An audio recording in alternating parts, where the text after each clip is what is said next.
안녕하세요. 오늘은 호모 파베르의 미래의 세 번째 시간인데요. 오늘은 트랜스 휴머니즘과 포스트 휴머니즘에 대해서 알아보도록 하겠습니다. 우선 포스트 휴머니즘에 관해서 알아보도록 하겠습니다.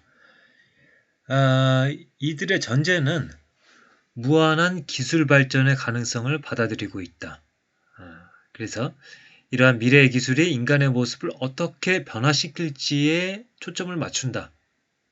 고전적인 기술 철학이 인간의 자율성 상실을 문제 삼는다면 포스트 휴머니즘은 기술 발전을 통해 등장할 새로운 인간을 고대한다. 그래서 기술 발전을 주어진 사실일 뿐 아니라 진화의 일부로 볼 정도로 자연스럽게 받아들인다. 그래서 기술의 발전을 받아들이고 새로운 인간상을 고대한다. 이러한 포스트 휴머니즘에는 두 갈래가 존재합니다. 하나는 트랜스 휴머니즘이고 또 다른 하나는 비판적 포스트 휴머니즘입니다. 먼저 트랜스 휴머니즘을 살펴보면 이들은 더 힘센 인간, 더 똑똑한 인간, 더 도덕적인 인간이 기술에 의해 탄생할 수 있다고 보고 그러한 날이 오기를 고대하고 있는 그런 진영입니다. 기술의 도움으로 인간의 신체와 인지기능, 나아가 도덕성 측면까지 지금과는 다른 새로운 존재가 출현할 것이라 기대하고 있습니다. 그래서 기술과 인간이 합의를 하면서 다른 사물 및 동물과는 확연하게 구별되는 인간의 본성에 대한 믿음은 사라지게 됩니다. 기술과 인간의 구분은 없어지고 공진화하는 것이라고 이해를 하는 것이죠. 그래서 레이 커즈와일의 특이점이 온다. 그 다음에 모라벡의 역설로 유명한 한스 모라벡의 마음의 아이들. 그 다음에 닉 보스트롬의 슈퍼 인텔리전스. 이런 학자들이 속할 수가 있겠습니다. 그 다음에 비판적 포스트 휴머니즘은 새로운 기술들이 근대 서양 휴머니즘의 문제점을 드러내고 그것을 극복할 계기를 마련했다고 보고 있습니다. 그러니까 트랜스 휴머니즘은 그 실리콘밸리의 어떤 속한 어떤 담론이라고 보시면 되거든요. 그래서 기술이 더 나은 인간을 만들어낼 것이다. 에 포커스를 맞추고 있다면은 이 비판적 포스트 휴머니즘은 다른 갈래에서 나왔습니다. 기존에 근대의 산물인 휴머니즘이 문제가 있었는데 이 휴머니즘은 인간의 이름으로 자연을, 남성의 이름으로 여성을 억압하였다. 그러나 현대 기술을 통해 이러한 억압은 극복되거나 버려진다.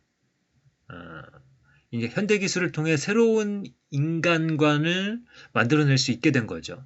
자연과 인간, 기계와 인간의 차이를 더 이상 강조하지 않게 되고 따라서 불필요한 억압이나 차별도 없어진다. 그래서 로지 브라이도티 이 학자는 유럽 중심주의, 남성 중심주의, 인간 중심주의에 기반한 근대 휴머니즘을 극복하는 새로운 주체성 개념에 포커스를 맞추고 있습니다. 그래서 이 과학기술이 인간에 대한 기존의 이해를 깨부시고 새로운 주체성 개념을 만들어내는데 도움이 된다라고 보고 있는 겁니다. 그 다음에 캐서린 헤일스의 우리는 어떻게 포스트 휴먼이 되었는가라는 책도 있고, 그 다음에 이 책에서 저희가 살펴보고 있는 이 호모 파베르의 미래에서 다루고 있지는 않지만 그레이엄 하먼의 비유물론이라는 책도 이런 비판적 포스트 휴머니즘의 갈래에 속할 수 있을 것입니다. 이 비판적 포스트 휴머니즘이 보기에 이 트랜스 휴머니즘은 기술적 발전이 내포하는 엄청난 함의를 이해하지 못한 채 여전히 휴머니즘의 카테고리로 사유를 고수하면서 기술적 성공에만 열광하는 부류라고 그들의 관점에서는 이렇게 보고 있습니다.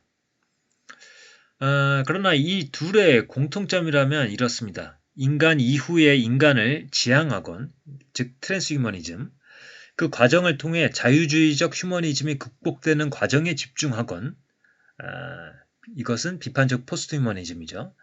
그 과정을 주도하는 것이 과학기술이라는 점과 과학기술의 진보를 거의 필연적으로 받아들인다는 점에서 두 입장 모두 기본적인 공통점을 가진다. 이러한 포스트 휴머니즘의 선행 이론을 이 호모 파베르의 미래에선 그러니까 두 학자를 이야기를 하고 있습니다.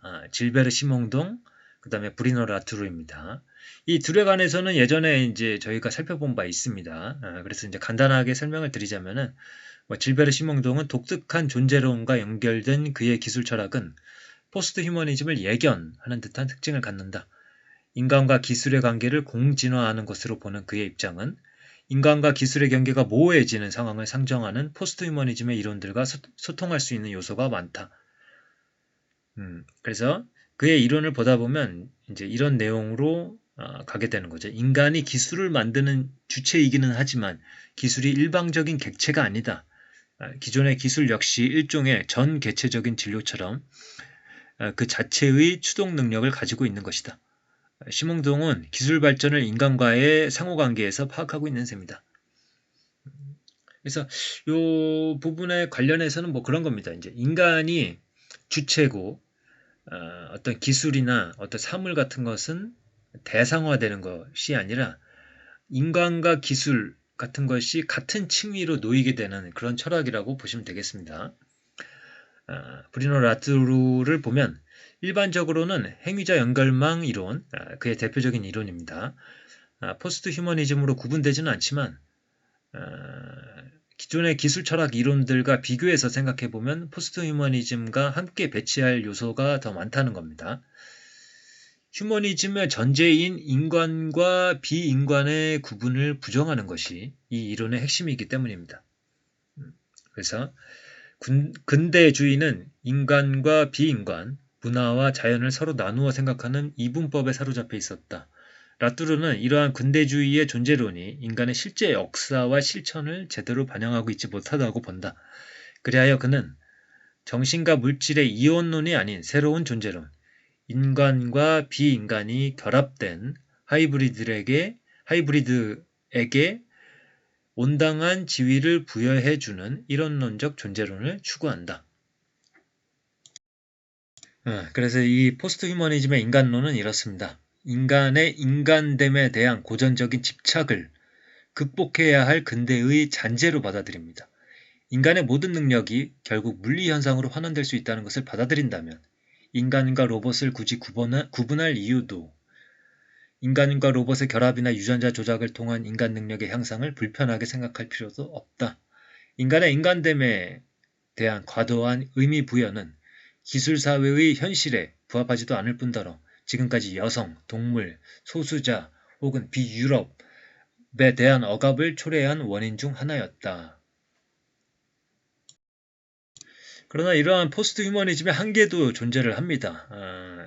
이제 앞으로 한 4장에 걸쳐서 볼 텐데, 이제 그 내용들을 한마디로 정리하자면 이런 겁니다. 답하지 않은 것들이 많이 있다. 포스트 휴머니즘이요. 그러므로 앞으로 정립해 나가야 할 부분들이 많이 남아있는 그런 한계를 아직까지는 갖고 있습니다.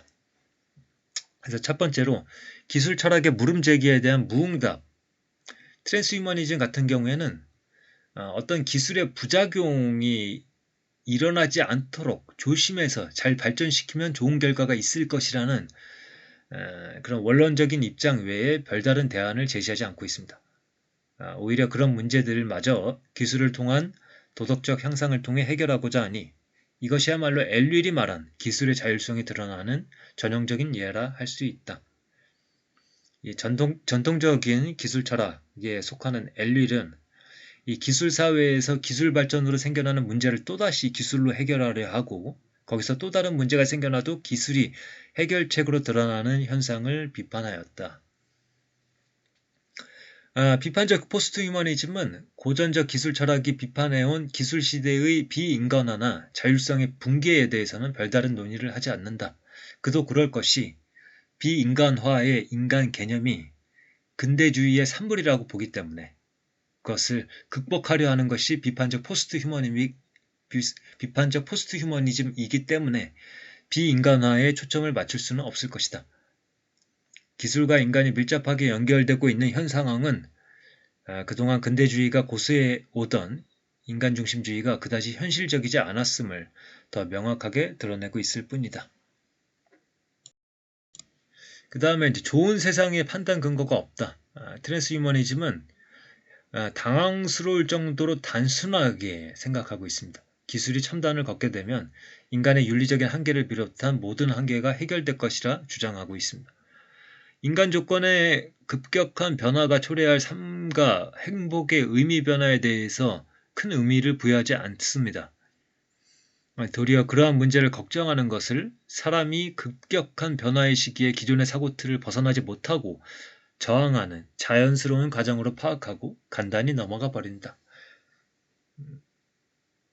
그냥 막연하게 기술이 좋은 세상을 만들 것이다. 그러니까 좋은 세상이 뭐냐에 대해서 진지하게 생각하지 않는 거죠. 비판적 포스트 휴머니즘도 이 좋은 세상에 대한 판단 근거가 없습니다. 근대적 주체성의 폭력과 모순을 폭로하고 새로운 주체성의 등장을 주장하면서도 그 미래의 모습이 어떠할 것이며 무엇을 지향해야 하는지를 아직 분명하게 서술하지 못한다. 그래서 이들은 근대의 부정을 통해 그 정체성을 확립해 가는 과정에 있다. 이렇게 평가를 할 수 있겠습니다. 이 비판적 포스트 휴머니즘의 주요 주장이 이제 주체성의 새로운 이해거든요. 그래서 근대의 단일한 주체와 보편적 가치를 벗어나서 좀 더 확장적이고 분산적인 주체 개념을 받아들이는 것이죠. 그러나 이 주장이 책임의 문제와 연결되었을 때 윤리적 판단의 준거를 설정하는 것이 쉽지 않다. 그러니까 명확한 주체 개념이 있었던 근대에 비해서 확장적이고 분산적인 주체 개념을 통해서 수평적인 어떤 세계를 꿈꾸는 이들의 경우에는 어떤 문제가 발생했을 때 그것에 대한 책임을 누구에게 물을 것인가에 있어서 답하기가 쉽지 않을 거라는 거죠. 분산된 주체성의 세계에서 책임의 소재는 누구, 무엇이 되는가? 그런데 기술이 처음부터 완전한 형태로 우리 인간에게 다가오지 않거든요. 항상 불완전한 형태로 탄생을 했다가 여러 과정을 거쳐서 진화를 하게 되고 그 과정에서 오류도 발생하고 어떤 위험도 만들어내고 하는데 이 포스트 휴머니즘의 철학들의 개념들은 기존의 기술과 그것을 만들어 사용하는 인간의 상호관계를 현실적으로 잘 설명하기는 하지만 현대 기술이 초래할 수 있는 엄청난 위험을 제대로 표현하거나 그에 대한 대처 방안을 제시하는 데에는 그리 유용하지 않습니다. 이러한 한계점을 갖고 있습니다. 그래서 이 호모 파베르의 미래, 오늘 마지막 시간인데요. 이 책을 통해서 오늘은 트랜스 휴머니즘, 포스트 휴머니즘에 대해서 알아봤습니다. 이 포스트 휴머니즘의 이론들은 첨단 기술들과 그 결과들에 지대한 관심을 가지지만 그 시선은 현재보다 미래에 더 쏠려 있습니다.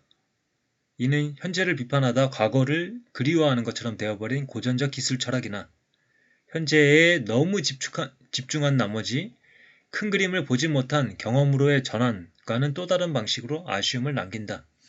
그 모든 아쉬움을 극복하는 기술 철학의 과제는 기술과 인간과 세계의 가장 적절한 관계를 파악하되 과거를 잊지 않고, 즉 고전적 기술 철학의 물음들을 잊지 않고 현재를 직시하여, 즉 경험으로의 전환이 중요시하는 개별 기술들에 대한 세세한 분석적인 접근도 직시를 해야 되고 그 다음에 포스트 휴머니즘의 담론들을 포함해서 바람직한 미래를 기획하는 것, 이것이 기술 철학의 과제가 될 것입니다.